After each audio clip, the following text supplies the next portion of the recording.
Buenas tardes, queridos amigos. Hoy vamos a profundizar un poquito, a ver,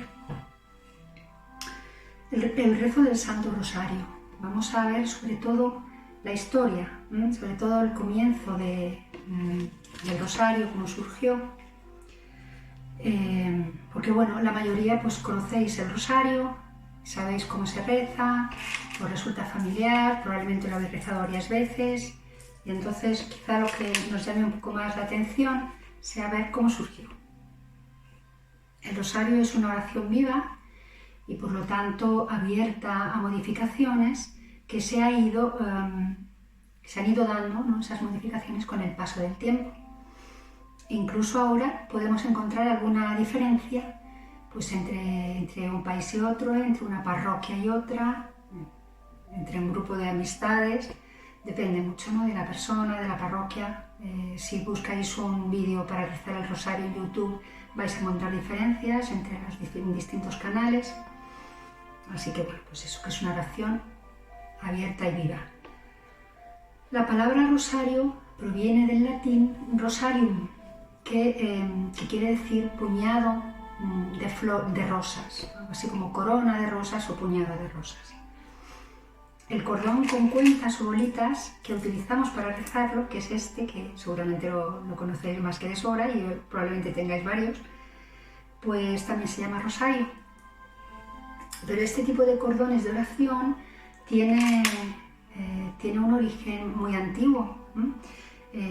No es exactamente este, pero nuestros antepasados, los padres del desierto, ya utilizaban cordones de oración para llevar la cuenta de sus oraciones.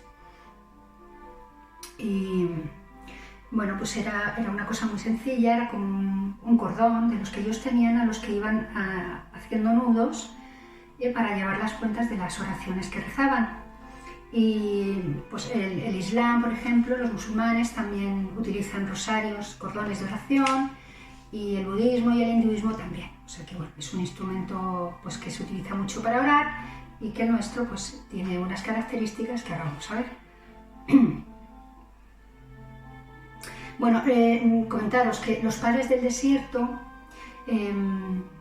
utilizaban estos cordones, sobre todo al principio, para hacer una oración preciosa, que es la oración de Jesús, que es una oración que dice algo así, es muy cortita pero muy bonita. Dice: Señor Jesús, Hijo de David, ten compasión de mí, que soy un pecador. Y la idea era rezarla durante todo el día, incluso cuando trabajaban y tal. Es lo que se llama, lo que se conoce como la oración continua. Y bueno, nuestros hermanos ortodoxos lo siguen rezando. Bueno, los padres del desierto eran cristianos de Siria y de Egipto, básicamente, y normalmente monjes, ¿no?, que vivían como eremitas, se apartaban de la vida, se apartaban de la sociedad y se iban al desierto para vivir totalmente centrados en la oración, el ayuno y la penitencia, ¿no?, con la intención de santificar su vida, de alcanzar la santidad. Las palabras monje y monacato derivan del griego también mónaco, que significa persona solitaria. Pero con frecuencia estos hombres y mujeres que también la sabían, que vivían en el desierto en soledad, pues tenían dificultades para perseverar, pues porque a veces se enfermaban y no tenían quien les socorriera, porque a veces tenían dificultades para conseguir comida o para conseguir bebida. Bueno, pues decidieron entonces agruparse para empezar a vivir en comunidad, dando origen con ello pues a lo que se conoce, ¿no?, como vida monástica.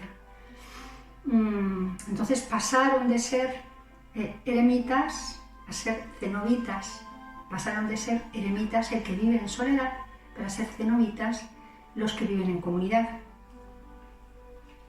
Con la puesta en común de su vida, pues se organizó su tiempo, pues su tiempo de trabajo, su tiempo de oración, y empezaron la oración, el tiempo de oración empezó a hacerse en comunidad y empezó a tener una estructura, que era más o menos esta, ¿no? Es decir, bueno, que es básicamente, o básicamente no, igual a la que se sigue utilizando todavía en los monasterios, en los sacerdotes, las personas consagradas y tal. Se reza 7 veces al día, cada 3 horas, se empieza con maitines a las 12 de la noche, laudes a las 3 de la mañana, después a las 6 se reza la hora prima, a las 9 la hora tercia, a las 12 del mediodía la hora sexta, a las 3 de la tarde nona, que fue cuando murió Jesús, vísperas a las 6 de la tarde y completas a las 9 de la noche antes de irse a dormir.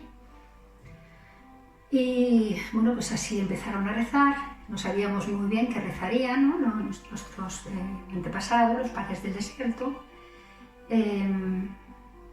pero lo que sí sabemos es que un tiempo después empezaron a rezar con los salmos. Ellos utilizaban el salterio, los 150 salmos, para hacer sus oraciones. Claro, entonces no había imprentas, no había impresoras, por supuesto, y los monjes, que con frecuencia eran hombres cultos, porque claro, ellos dedicaban su tiempo al Señor, pero no solamente para orar, sino también para formarse, ¿no? Que la formación es muy importante también para un cristiano. Y bueno, pues dedicaban la totalidad de su vida a eso, a orar, a formarse y a trabajar también y tal. Bueno, pues entre esos monjes, los abades seleccionaban a los que consideraban que tenían más aptitudes para ser copistas, es decir, para dedicarse a hacer copias de los manuscritos y los códices antiguos que recogían nuestra doctrina, que recogían los libros religiosos, los libros de la Biblia y tal. Y claro, la intención era custodiar esos documentos, esos libros, y dejar constancia de su existencia y también utilizarlos ellos para rezar. Entonces había que hacer copias para distribuirlas por los monasterios. Bueno, supongo que cada monasterio pues haría las que necesitaba, ¿no? Y después se irían pasando de un monasterio a otro. Bueno, el caso es que estos monjes, que dedicaban varias horas al día a esta tarea, no se elegían así, no se podía elegir cualquiera, ¿no? Porque claro, tenían que tener muy buena caligrafía, tenían que ser cuidadosos, tenían que ser detallistas, tenían que ser tranquilos y bueno, pues tenían que tener unas características que les permitieran hacer una caligrafía impecable y bueno, se les exigía también rigor a la hora de copiar, o sea, exactitud, no se podía innovar, había que hacer copias exactas del original para que no se adulterase, no se falsease la información pues, que iba a quedar posteriormente.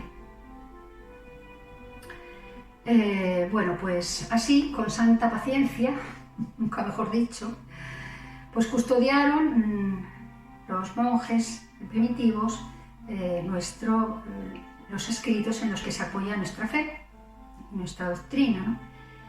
Y bueno, pues los monjes, como decía, empezaron a rezar los 150 salmos que componen el salterio.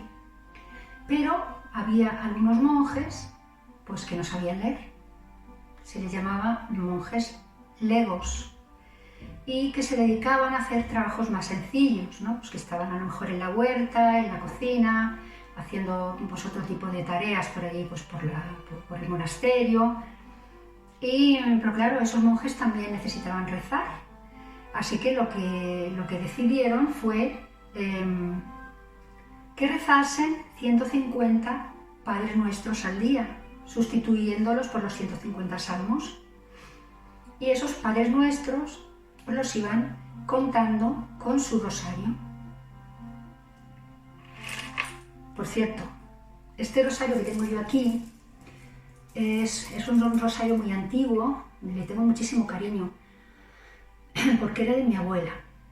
Y cuando yo era pequeña, y bueno, mi abuela vivía lejos de nosotros, de la familia, de mi familia, pues nosotros cuando íbamos a verla, yo veía sobre su mesita de noche este rosario y me llamaba mucho la atención, no sé por qué, porque yo estaba acostumbrada a los rosarios. En mi casa había rosarios porque mi padre y mi madre rezaban los dos, pero eran unos rosarios un poco más laboriosos, un poco más vistosos, no tenían esta belleza tan sencilla, ¿no?, de la madera.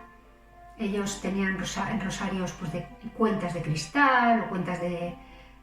yo tenía rosarios de estos que brillaban bajo la luz y que me acompañaban por la noche cuando me iba a la cama y tal, pero a mí este siempre me llamó mucho la atención. Y entonces le dije a mi madre, digo, mamá, yo quiero para mí el rosario de abuelita, de mi abuela, ¿no?, la abuelita. Y mi madre me dijo, yo te lo consigo.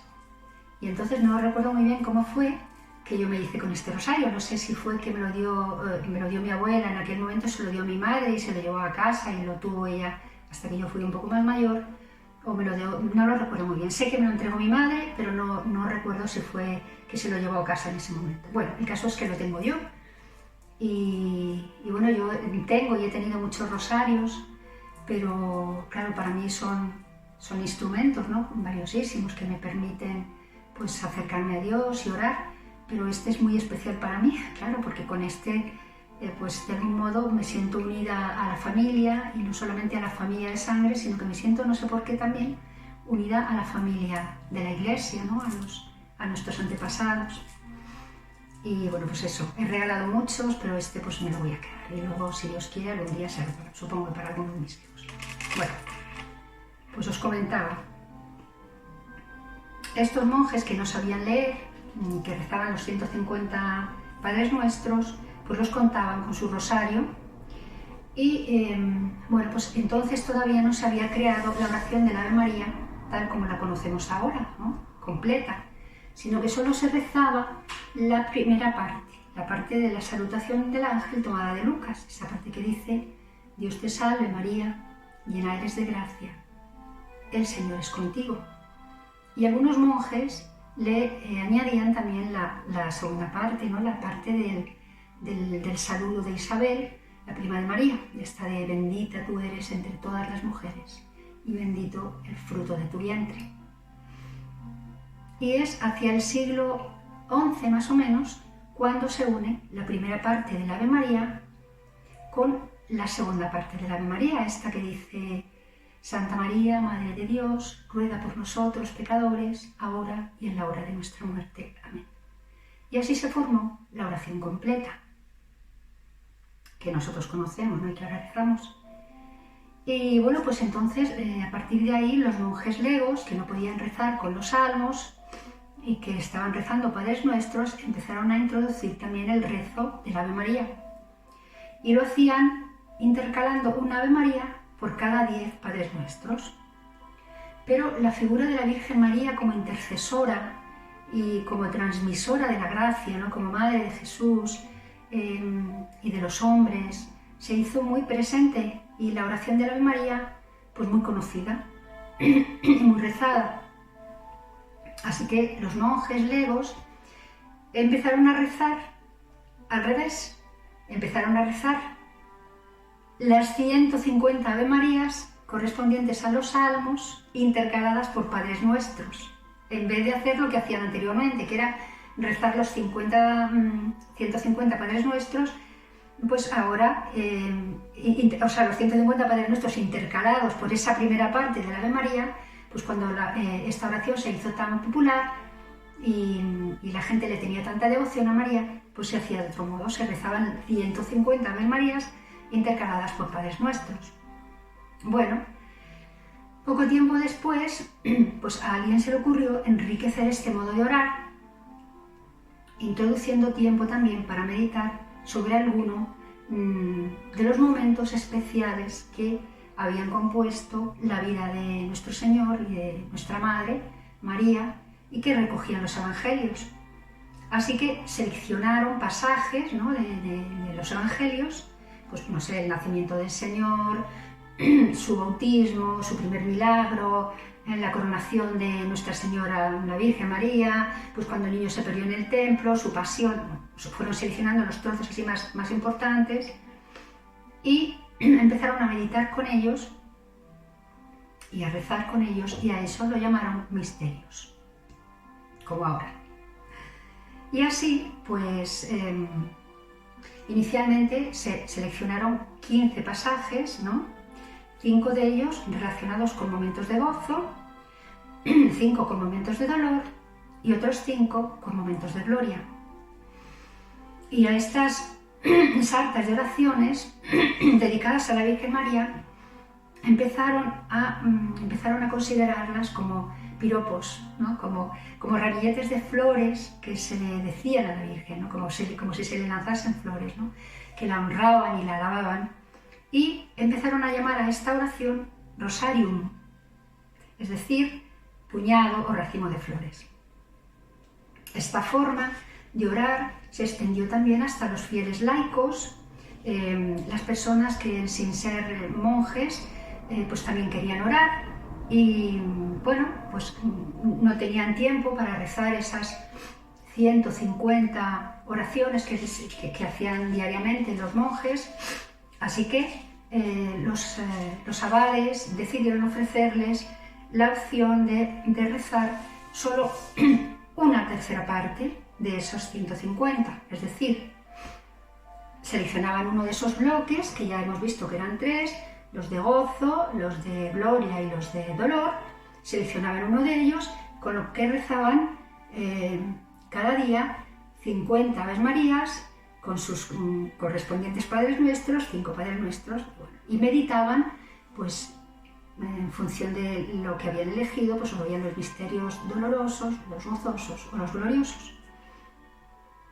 Y con la extensión de este cuerpo, ¿no?, central ya constituido del rosario, pues se le fueron añadiendo posteriormente, poco a poco, con el paso del tiempo, algunas oraciones cortas al principio o al final, ¿no? O al principio y al final. Algunas tan importantes como la salve, el gloria, el acto de contrición o el credo, ¿no? Y otras oraciones, pues que seguramente os sonarán del rezo del rosario, pues bueno, también se fueron ahí introduciendo, pero que digamos que no se consideraban obligación, ¿no? Era más bien como una manera de enriquecer, de aumentar el tiempo de rezo y de estar más tiempo al lado del Señor,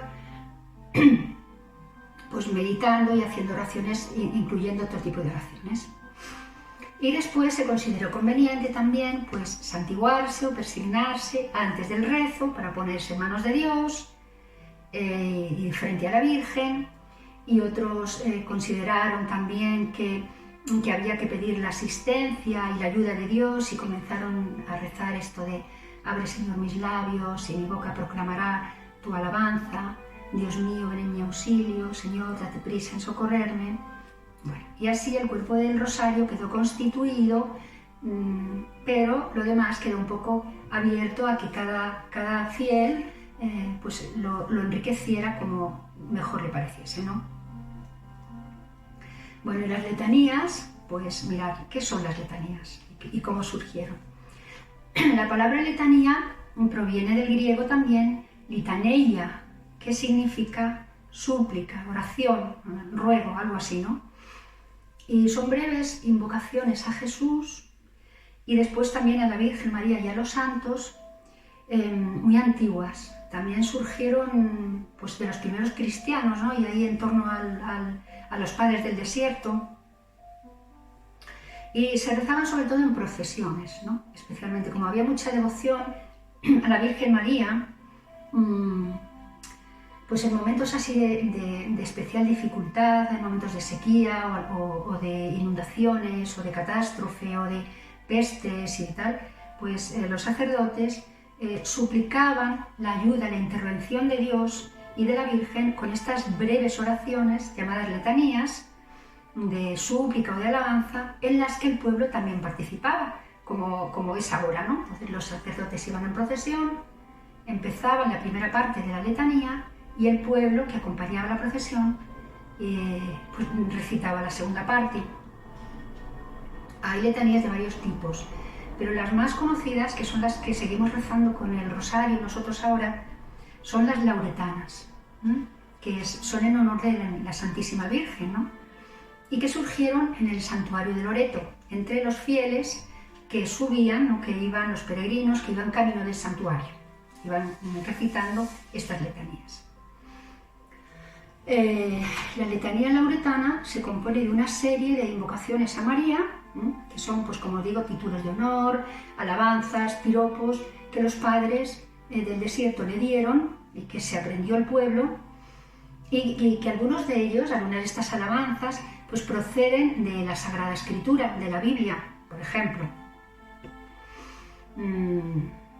Bueno, ahora lo vemos, ¿no? Porque, sí, por ejemplo, Puerta del Cielo, Arca de la Alianza, Torre de David, Torre de Marfil, son frases que están en la Sagrada Escritura, en el Antiguo Testamento.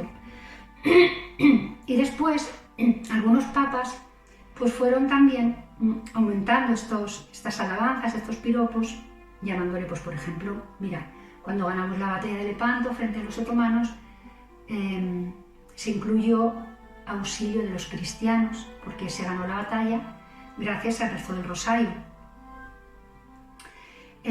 Cuando se proclamó el dogma de la Inmaculada Concepción de la Virgen María, se incluyó la alabanza Reina concebida sin pecado original. El Papa León XIII incluyó Madre del Buen Consejo.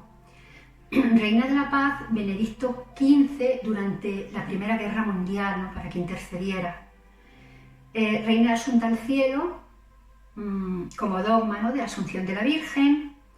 Y en 2002 se dio un cambio muy importante con San Juan Pablo II, que introdujo 5 nuevos misterios.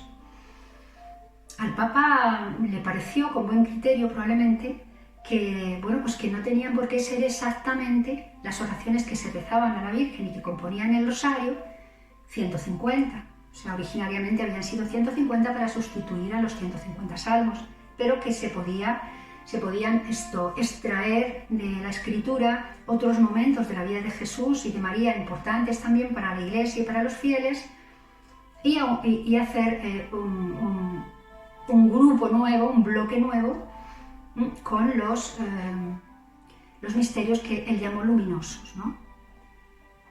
Y entonces ya no eran 150 las oraciones, sino 200, las oraciones con sus Padres Nuestros correspondientes, quedando así, mirad.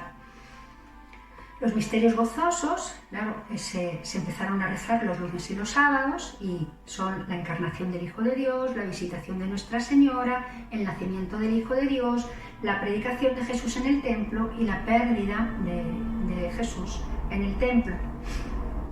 Los martes y los viernes se rezan los misterios dolorosos, que son la oración de Jesús en el huerto, la flagelación, la coronación de espinas, el Señor con la cruz a cuestas y su muerte en la cruz. Los gloriosos se rezan los miércoles y los domingos y son dedicados a la resurrección del Hijo de Dios, a la ascensión de nuestro Señor, la venida del Espíritu Santo, la asunción de Nuestra Señora a los cielos y la coronación de la Santísima Virgen.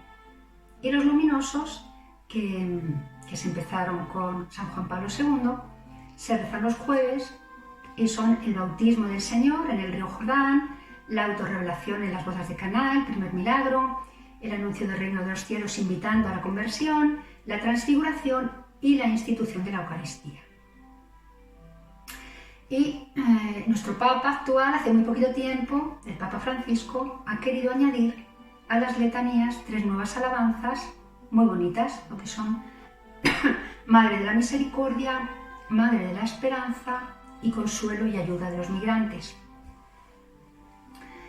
Y bueno, pues con esas letanías que se han ido incluyendo, honramos a la Virgen y invocamos su poderosa intercesión. La primera parte de las letanías está dirigida a Dios Padre, la Trinidad y a Dios Hijo. Empezamos pidiendo la presencia y la misericordia divinas con Señor, ten piedad, Cristo, ten piedad, Señor, ten piedad. Cristo, óyenos, Cristo, escúchanos, Dios Padre Celestial, ten misericordia de nosotros, Dios Hijo Redentor del mundo, ten misericordia de nosotros, Dios Espíritu Santo, ten misericordia de nosotros, Santísima Trinidad, un solo Dios, ten misericordia de nosotros. Y ya después nos dirigimos a la Virgen, y le empezamos a decir pues un montón de cosas preciosísimas, ¿no? Santa María, ruega por nosotros. Santa Madre de Dios, ruega por nosotros. Santa Virgen de las Vírgenes, ruega por nosotros. Madre de Cristo, ruega por nosotros. Madre de la Iglesia, tal, tal. El lector, la persona encargada de llevar la voz cantante, digamos, ¿no? El rezo, pues dice la primera parte y las personas que acompañamos, bien en la iglesia o en la familia donde estemos, decimos el ruega por nosotros. Y al final nos dirigimos a Dios nuevamente, a Jesucristo, diciendo: Cordero de Dios, que quitas los pecados del mundo, perdónanos, Señor.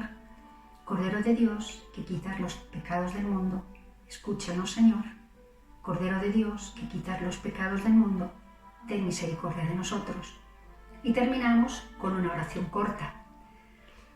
Así que, como veis, el rosario pues es una oración viva, una oración que solo tiene cerrado el cuerpo, la estructura central, pero que se puede enriquecer de mil maneras, bien con las oraciones que la Iglesia nos ha ido facilitando, o bien con lo que a nosotros se nos ocurra decir a la Virgen.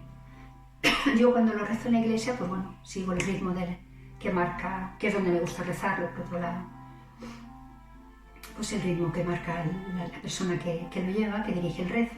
Pero si estoy sola, pues incluyo pues otro tipo de súplicas y otro tipo de alabanzas a la Virgen según se me van ocurriendo. Por ejemplo, yo tengo 2 hijos profesores y siempre los pongo en sus manos de madre diciendo: Madre de los profesores, ruega por nosotros. Madre de mis hijos, madre de mis padres, madre de mis difuntos, madre de los agonizantes, madre de las ánimas del purgatorio, pues no sé, lo que se me va ocurriendo, ¿no?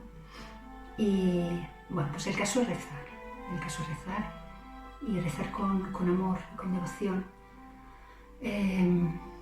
Hay personas que a mí hay veces que me dicen: ¿cómo se reza?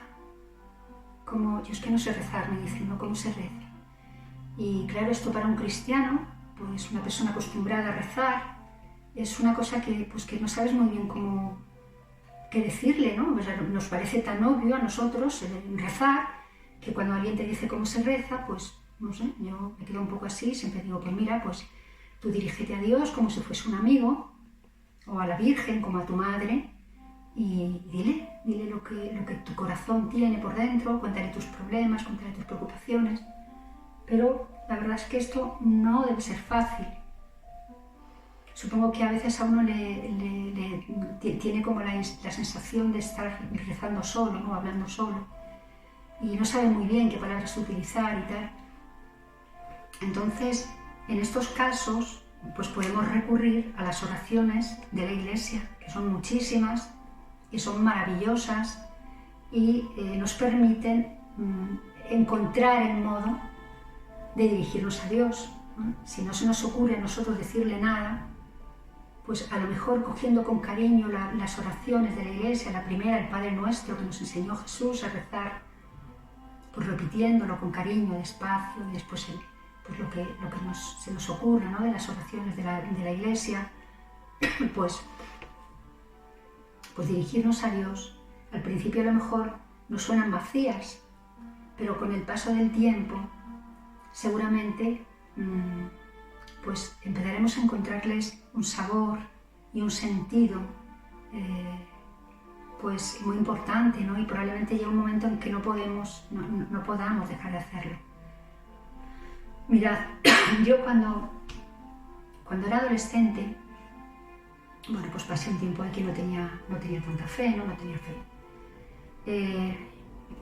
Yo a veces entraba a mi casa, a la casa de mis padres, cuando vivía con ellos, y entraba ahí con toda mi juventud, rápidamente subía la escalera, pum, pum, pum, entraba por la puerta y los encontraba en el salón rezando el rosario.